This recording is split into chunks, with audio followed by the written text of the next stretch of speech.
WhatsApp beautiful people, this is philosopher. आज हम कुछ बात करेंगे interesting as usual but little serious.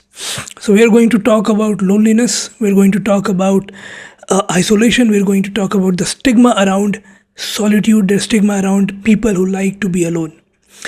तो एरिस्टोटल का एक कोट है, एरिस्टोटल की कोट से शुरू करते हैं. एरिस्टोटल का एक कोट है कि man is essentially a social animal and if you cannot and if you are so self sufficient कि आप स्टेट के साथ, सोसाइटी के साथ नहीं रह सकते, तो या तो आप एक बीस्ट हैं या फिर आप एक देवता है. यानी कि सिर्फ गॉड और एक जानवर ही है जो अकेले रह सकता है. अगर आप अकेले रहना पसंद करते हैं तो जनाब आप खुद डिसाइड कर लीजिए कि आप देवता हैं या आप एक जानवर हैं. तो ये एरिस्टोटल बाबा कह के कहते हैं आज से 2000-2500 साल पहले.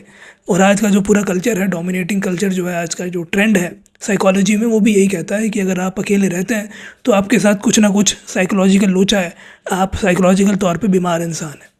तो इसको समझने की कोशिश करते हैं कि क्या ये बात सही है, क्या इंसान वाकई में एसेंशियली एक सोशल एनिमल है. देखें, अगर एंथ्रोपोलॉजिकल स्टडी को लें तो ये बात बिल्कुल ठीक है, इसमें तो कोई गुंजाइश नहीं है सुधार की, क्योंकि अर्ली मैन जो है उसको प्रेडेटर से बचना था, उसको इमीडिएट थ्रेट था अपने लाइफ का, तो he required kith and kin and that's how he became social. तो evolution conditioned us to become social. और आज भी जब आप छोटे बच्चे को देखते हैं, इन्फेंट को देखते हैं, तो अपने माँ बाप के ऊपर बहुत ज़्यादा डिपेंडेंट होता है अपने हर एक चीज़ के लिए. तो कहीं ना कहीं वहाँ से भी उसके अंदर एक सोशल डिपेंडेंसी का भाव आ ही जाता है and that's how he becomes socially dependent. And if he does not get the care that he requires while he is growing up, while he is an infant, तो आगे चल के उसको बहुत सारी अटैचमेंट इश्यूज़ होती हैं जो हम अटैचमेंट थ्योरी में पढ़ते हैं. ठीक है. और अगर आप न्यूरो साइंस की तरफ जाएँ तो न्यूरो साइंस में भी ये बताया जाता है कि जो आपका फिजिकल पेन फील करने का न्यूरोलॉजिकल पाथवे है और जो इमोशनल पेन फील करने का न्यूरोलॉजिकल पाथवे है, वो दोनों एक ही है. यानी कि अगर आप बहुत वक्त तक आइसोलेशन में बिता रहे हैं, फिजिकली आइसोलेटेड है, तो कहीं ना कहीं आप इमोशनली भी सफ़र करने लगेंगे. तो कुल मिला के एंथ्रोपोलॉजी और आपकी डेवलपमेंटल साइकोलॉजी और न्यूरो साइंस इसी तरफ इंडिकेट करते हैं कि शायद इंसान जो है वो एक सोशल एनिमल है, एसेंशियली सोशल एनिमल है. इंसान एक सोशल एनिमल तो है, इस बात से मैं डिसएग्री नहीं कर रहा हूँ. और ये सारी जो फाइंडिंग्स हैं एंथ्रोपोलॉजी की, न्यूरो साइंस की, ये इस तरफ इंडिकेट भी करती है कि इंसान एक सोशल एनिमल है. बट क्या इंसान एसेंशियली एक सोशल एनिमल है? क्या एरिस्टोटल सही है कि भाई अगर आप अकेले रहते हैं तो आप या तो देवता हैं, ईश्वर हैं, या फिर आप एक जानवर हैं? मैं इस बात से काफ़ी हद तक डिसएग्री करता हूँ और ऐसे बहुत सारे साइकोलॉजिस्ट हैं जो इस बात से डिसएग्री करते हैं. साइकोलॉजी में जो स्कूल डोमिनेंट है वो है psycho analytical theory of Sigmund Freud, और उसी के बाद के जो मॉडिफिकेशंस हुए हैं. कुल मिला के psycho analysis is the dominating academical view as well as pop psychology में भी ये बहुत ज़्यादा डोमिनेट करती है when it comes to defining कि इंसान क्या है, इंसान क्या चाहता है, हैप्पीनेस कैसे उसको मिलेगी, can he have heaven on earth, how does he attain salvation. तो साइको एनालिसिस का ये कहना है कि इंसान सेल्वेशन को इस तरह अटेन करेगा कि जब वो बाहर जाकर अच्छे रिलेशंस कायम करेगा, या जब उसकी इंटरपर्सनल रिलेशनशिप फुलफिलिंग होगी. अगर कहीं पर भी इसमें रुकावट आता है, अगर वो अपने लिए एक पार्टनर नहीं ढूंढ पाता है, या अपने दोस्तों के साथ वो घुल मिल नहीं पाता है, या उसकी सोशल लाइफ ख़राब है, तो वो हमेशा साइकोलॉजिकली सफ़र करेगा. इसीलिए साइको एनालिटिकल जो ट्रेडिशन है, वो हमेशा जब भी आप साइको एनालिटिकल थेरेपिस्ट के पास जाएंगे तो उसका एम्फोसिस यही होता है कि वो आपको देखना चाह रहा है कि आप किस तरह कनेक्शन बना पाते हैं उसके साथ. अगर आप थेरेपिस्ट से अच्छा कनेक्शन बना पाते हैं तो वो कंसिडर करेगा कि आप एक हेल्दी इंडिविजुअल हैं. लेकिन अगर आप थेरेपिस्ट के साथ अच्छा कनेक्शन नहीं बना पाते हैं तो वो ये समझ जाएगा कि कहीं ना कहीं आपके साथ साइकोलॉजिकल तौर पे कुछ ना कुछ कमी है, या आपके साथ बचपन में कुछ हुआ है, और फिर वो आपको अपने डेवलपमेंटल स्टेज पे लेकर जाएगा, अपने पास्ट एक्सपीरियंसेस को रीलिव करने के लिए कहेगा. That's how he would want to cure you. तो ये जो पूरा व्यू आ रहा है, ये सिगमंड फ्रॉइड से चला आ रहा है, जहाँ पे फ्रॉइड ने जब हिस्टेरिकल पेशेंट्स को देखा तो उनमें उन्होंने ये पाया कि जब उनको अपने पास्ट में लेकर गया थ्रू थेरेपी, तो जब उन्होंने उस पास्ट एक्सपीरियंसेस को दोबारा रीलिव किया, they were able to cure themselves. लेकिन क्या यही एक व्यू है इंसानी साइकी को देखने का? क्या हमें वाकई में खुश रहने के लिए अपने इंटरपर्सनल रिलेशनशिप पे डिपेंड होने की आवश्यकता है? कई ऐसे साइकोलॉजिस्ट हैं जो इस बात को बिल्कुल खारिज कर देते हैं, कहते हैं ये बिल्कुल बकवास बात है, धज्जियाँ उड़ा देते हैं इस बात की. उनमें से हैं आपके एग्जिस्टेंशियलिस्ट साइकोलॉजिस्ट, आपके ह्यूमनिस्ट साइकोलॉजिस्ट जैसे कि कार्ल यूंग हो गए, रोलो मे हो गए, विक्टर फ्रैंकल हो गए, और आपके अब्राहम मास्लो हो गए, फिलोसोफर्स भी शामिल हैं, फ्रेडरिक नीशा, शोपेनहावर वगैरह। यूंग की जो साइकोलॉजी है, हालांकि यूंग और फ्रॉइड ने एक साथ शुरू किया था, बिकॉज फ्रॉइड की कुछ थीसिस से यूंग को दिक्कत थी। उनमें से एक था कि फ्रॉइड कहते थे कि जो हमारी साइकिकल एनर्जी है वो एसेंशियली सेक्शुअल है, यानी वो सेक्शुअल टर्म्स में हमारी साइकी की एनर्जी को डिफाइन करते थे। यूंग को इस चीज़ से दिक्कत था। यूंग कहते थे कि नहीं नहीं, एनर्जी जो है वो न्यूट्रल है, जब ये डिफरेंट चैनल में जाती है तो अलग अलग रूपांतरण ये अपने बना लेती है, अलग अलग रूप धारण कर लेती है। जब ये सेक्सुअल चैनल में जाएगी तो ये सेक्सुअल हो जाएगी, बट अपने आप में एनर्जी न्यूट्रल है। इसीलिए फ्रॉइड की जो थेरेपी है वो आपके इंटरपर्सनल रिलेशनशिप पे कम डिपेंडेंट है और इस चीज़ पे ज़्यादा डिपेंडेंट है कि क्या आप अपने आप को इंडिविजुएट कर पा रहे हैं। यहाँ पे इंटरपर्सनल रिलेशनशिप यानी सोशल रिलेशनशिप पे ज़्यादा एम्फोसिस है। यूंग के यहाँ पे इंडिविजुएशन पे ज़्यादा एम्फोसिस है। इंडिविजुएशन मतलब कि क्या अपने आप को आप डी कंडीशन कर पा रहे हैं। सोसाइटी ने जो आपके ऊपर कंडीशंस थोप दी हैं, सोसाइटी ने जो आपको चीज़ें बताई हैं, क्या आप उनको हटाकर ये देख पा रहे हैं कि आप खुद में क्या है। Are you able to put your persona outside, जो आप एक पर्सोना लेकर चलते हैं अपने वर्क प्लेस में, अपने स्कूल्स में, कॉलेजेस में, क्या आप उसको एक वक्त के लिए साइड करके ये देख सकते हैं कि आपके अंदर, आपके सबकॉन्शियस में, अनकॉन्शियस में आपकी कौन कौन सी पर्सनैलिटीज़ इनेट हैं, क्या आप उनको इंटीग्रेट कर सकते हैं। This is his method of psychosynthesis. तो यूंग का जो सोल्यूशन है सल्वेशन का वो ये है कि आपको इंडिविजुएशन या इंडिविजुअल बनने की ज़रूरत है, एक कंप्लीट होल इंडिविजुअल, जिसको सोसाइटी की ज़रूरत नहीं है as such. Beyond the necessities, beyond what is necessary, you don't need society every time to feel happiness, to be happy। तो यहाँ पे आके यूंग और फ्रॉइड जो है बिल्कुल अलग हो जाते हैं। फ्रॉइड का एम्फोसिस है कि आप इंटरपर्सनल रिलेशनशिप को मजबूत करें ताकि आपके जो इंस्टिंक्ट्स हैं, सेक्सुअल इंस्टिंक्ट्स हैं, वो एक्सप्रेस हो सकें, और जब वो एक्सप्रेस होंगे तो automatically you will be happy. Jung कहते हैं कि this is not required, what is required is self realization, आत्मज्ञान, खुद को जानना कि आप अपने आप में क्या है। और उसके लिए ये मानना ज़रूरी है कि man is a social animal, but at the same time man is a solitary creature as well. So he makes this capacity to be alone, to be in solitude, to be in isolation, to be lonely and not be miserable, इसको वो अपनी philosophy का corner stone या touch stone बनाते हैं, Karl Jung. ऐसे ही और भी फिलोसोफर्स और साइकोलॉजिस्ट हैं, जैसे अब्राहम मास्लो की theory of needs, hierarchy of needs में जो सबसे ऊपर की नीड है, जो सबसे इंपॉर्टेंट नीड है, जिसके बिना इंसान फुलफिल नहीं हो सकता, खुश नहीं हो सकता, वो है सेल्फ रियलाइजेशन की नीड। यानी कि मास्लो ये दिखाते हैं कि इंसान अपने सारे काम में उस एक नीड की तरफ बढ़ रहा है, विच इज़ अपने पोटेंशियल को एक्चुअलाइज करना, अपने हिडन पोटेंशियल को जानना कि तुम खुद में क्या हो। और तब तक साइकी हेल्दी नहीं कहलाई जा सकती, भले ही आपके इंटरपर्सनल रिलेशनशिप कितने ही अच्छे क्यों ना हो, भले ही आपके कनेक्शंस अंबानी से हों, जेफ बेजोस से हों, या फिर इलॉन मस्क से। यानी जब तक आप ये सेल्फ रियलाइजेशन के आइडियल को कंप्लीट नहीं करते, आप बिल्कुल भी हेल्दी नहीं रह पाएंगे, चाहे आपकी इंटरपर्सनल रिलेशनशिप कितनी अच्छी क्यों ना हो।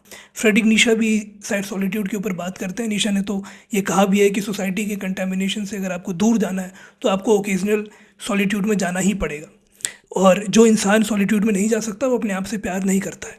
Your bad love for yourself makes solitude unbearable, ये बहुत शानदार एक कोट है नीशा का। ऐसे ही एंथनी स्टोर एक साइकोलॉजिस्ट है जिनकी मैं किताब पढ़ रहा था, solitude a return to the self, जहाँ पे मुझे ये सारी चीज़ें समझ में आई कि भाई क्या मसला है और किस तरह डिफरेंट कैंप्स ऑफ साइकोलॉजी अलग अलग बातें करते हैं। जो साइको एनालिटिकल ट्रेडिशन है वो कुछ और कहता है, वो सोशल लाइफ को और man as a social animal पे ज़्यादा एम्फोसिस करता है।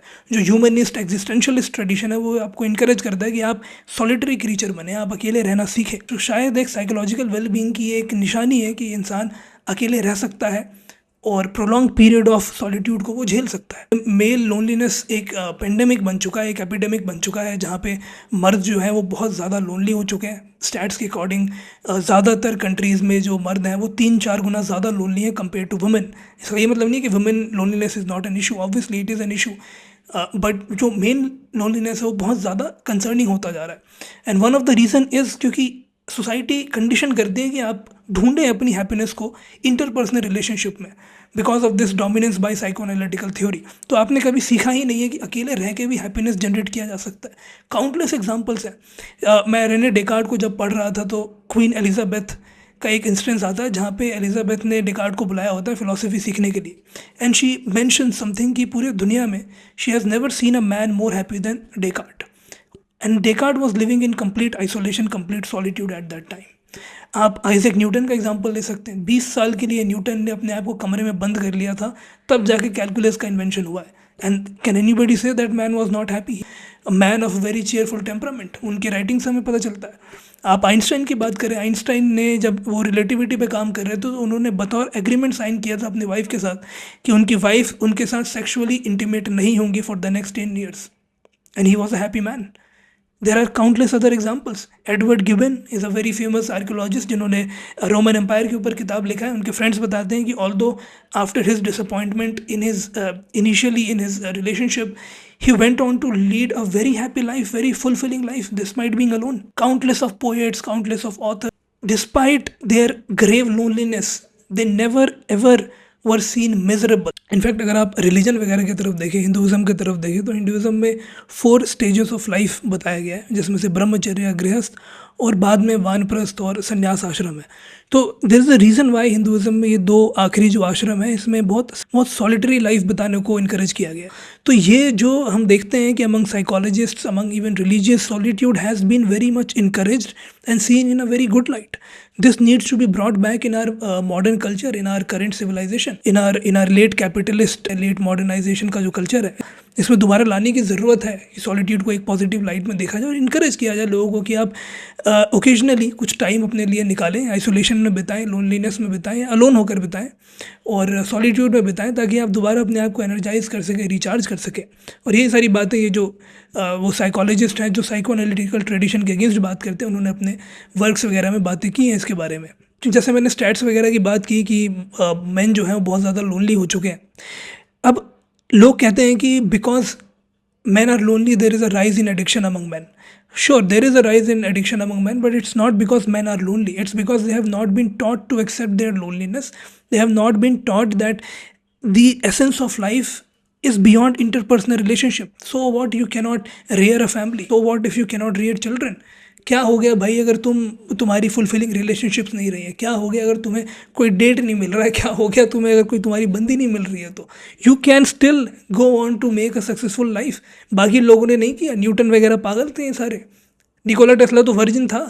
तो अपने ऊपर खामा खा के इतनी सारी इनसिक्योरिटीज़ तुमने कल्चर से ले ली है, क्योंकि तुम इंस्टाग्राम पर देखते हो तो हर एक बंदा लुक मैक्सिंग कर रहा है, खूबसूरत दिख रहा है, अच्छी अच्छी लड़कियों के साथ घूम रहा है, बैडीज पटा के घूम रहा है. तो तुम्हें लगता है कि भाई यही एक तरीका है, इंटरपर्सनल रिलेशनशिप के बिना तो मैं खुश रह ही नहीं सकता. अब मैं क्या करूँ, मैं तो उसके काबिल हूँ नहीं, तो मैं एडिक्शंस में चला जाऊँगा, सॉफ्टली इन चीज़ों को इन्जॉय करूँगा जो मैं हकीकत में इन्जॉय नहीं कर सकता. और इसलिए ज़्यादातर वर्ड जो है वो out of coercion they had to rely on these pornographies and other substances, and that's how addiction grows. But as I said, if they are taught to learn, if they are brought up in a culture जहाँ पे आपको सिखाया जाए कि solitude क्यों important है, individuation क्यों important है, जहाँ आप इन सारे स्कॉलर्स को पढ़ें, आप उन रिलीजियस फिगर्स को पढ़ें, great religious figures. Christ for example lived in a prolonged period of isolation.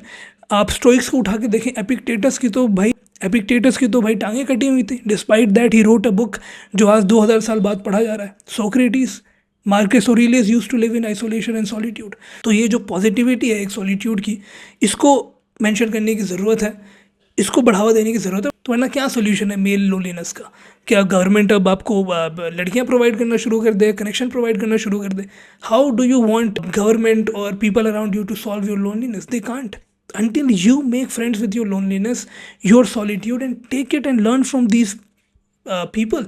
So we need to push back to this dominance of psychoanalytical tradition in psychology, in our sociology, in our cultural studies as well. एक बड़ा शानदार quote है Ernest Becker का, who wrote the book denial of death, जिसमें Becker ये कहते हैं कि to desire spirituality from physical things is like wanting to see a stone bleed. पत्थर में से खून निकलने जैसा है. अगर आप ये सोच रहे हैं कि इंटरपर्सनल रिलेशनशिप को अच्छा करके आप हैप्पीनेस डिराइव कर लेंगे, अगर आपकी रिलेशनशिप अच्छी हो जाएगी, अगर आपको वो एक लड़की मिल जाएगी जो आपको मिल नहीं रही है, जो इसके पीछे आप पड़े हैं, तो आप बहुत खुश हो जाएंगे. नहीं भाई, your value is in yourself. So it is time that you realize that you need a healthy relationship with yourself more than with others. तो हमने देखा इस वीडियो में कि कैसे साइकोएनालिटिकल जो ट्रेडिशन है वो कितना डोमिनेट कर रहा है हमारे सोशल अंडरस्टैंडिंग को, साइकोलॉजिकल अंडरस्टैंडिंग को, and it needs to be pushed back. We saw how existentialist humanist tradition define the psyche in an exact opposite manner, and how religious beliefs as well sanction this view that man is not just a social animal, he is also a solitary creature. So this is it for the video, guys. I'll see you in the next video. Thank you so much.